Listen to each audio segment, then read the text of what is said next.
Praise the Lord. Ẹ̀yin ènìyàn Ọlọ́run káàkiri orílẹ̀ àgbáńlá ayé, mo kí wa ní orúkọ Jésù Kristi olùgbàlà. A kú òwúrọ̀. Ẹ jẹ́ ká gbàdúrà. Ọlọ́run tó dá ayé àtọ̀run, a gbé ọ̀gá, a sọ wípé o ṣé, àṣẹ ọlọ́ba, a dúpẹ́ lọ́wọ́ rẹ, a sọ wípé o ṣé, gba ọpẹ́ wa. Gbogbo ẹ̀ṣẹ̀ dáríjì wá, yà wá sí mímọ́, kó rì wá sínú bọ́ ẹ̀jẹ̀ rẹ. Ọ̀rọ̀ rẹ la fẹ́ lọ gbọ́ yìí, ọ̀rọ̀ rẹ jẹ́ ó yé wa, fọ̀rọ̀ rẹ yé wa, sọ̀rọ̀ rẹ fún wa. Ó ti kárí kó sì túmọ̀ rẹ nínú ọkàn wa, kó so èso ọgọ́rọ̀ ọ̀run àti ní òpin gbogbo kábọ̀ ìjọba. Torí tá a gbàdúrà lórúkọ ti Jésù Kristi Olúwa. Àmín. Ẹ̀yin ènìyàn Ọlọ́run lẹ́ẹ̀kan sí káàkiri àgbáńlá ayé, a kí wa kú òwúrọ̀. Ẹ̀kọ́ ọ̀rọ̀ Ọlọ́run ta ní bára wa sọ lénìí sọ wípé Jésù Kristi wà níkàlẹ̀ láti fún wa ní ẹ̀mí rẹ̀. Jésù Kristi wà ní ìkàlẹ̀ láti fún wa ní ẹ̀mí rẹ̀. Ẹ̀mí Ọlọ́run, ẹ̀mí Jésù Kristi. Ǹjẹ́ o tiẹ̀ ṣetán láti ní ẹ̀mí Jésù Kristi bí?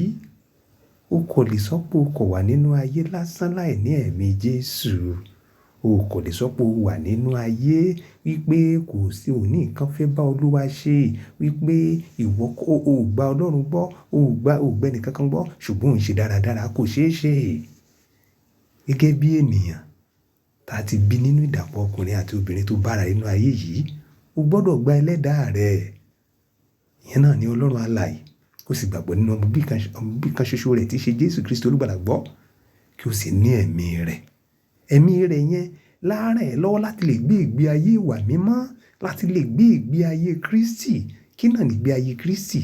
Ìwà mímọ́, ìwà pẹ̀lẹ́, ìwà tútù, ìṣoore, ìrẹ̀lẹ̀, kóra ẹni ní ìjánu àti bẹ́ẹ̀ bẹ́ẹ̀ lọ. Àwọn èso ẹ̀mí, àwọn yẹn náà ni ìwà Kristi, àwọn yẹn náà ni ìgbé ayé Kristi. Àwọn tó yẹ fún ọ láti lè dúró, òun láàárẹ̀ ẹ́ lọ́wọ́ láti lè jẹ́ ní ipa àti ìpín ní ìjọba bàbá rẹ̀ tí ń bẹ ní ọ̀run.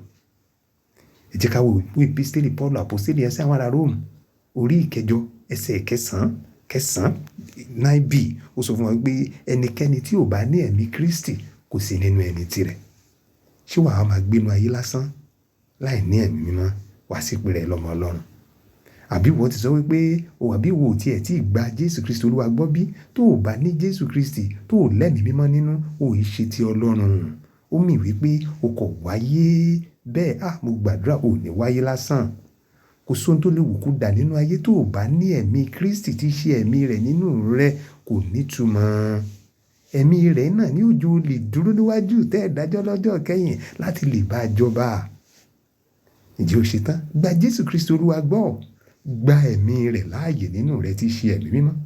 Lórúkọ Jésù Kristi kò gba ẹ̀mí mímọ́, yóò sì dára fún ọ. Jésù ò ní pẹ́ dé o. Múra sílẹ̀ o. Ó ń dé tán.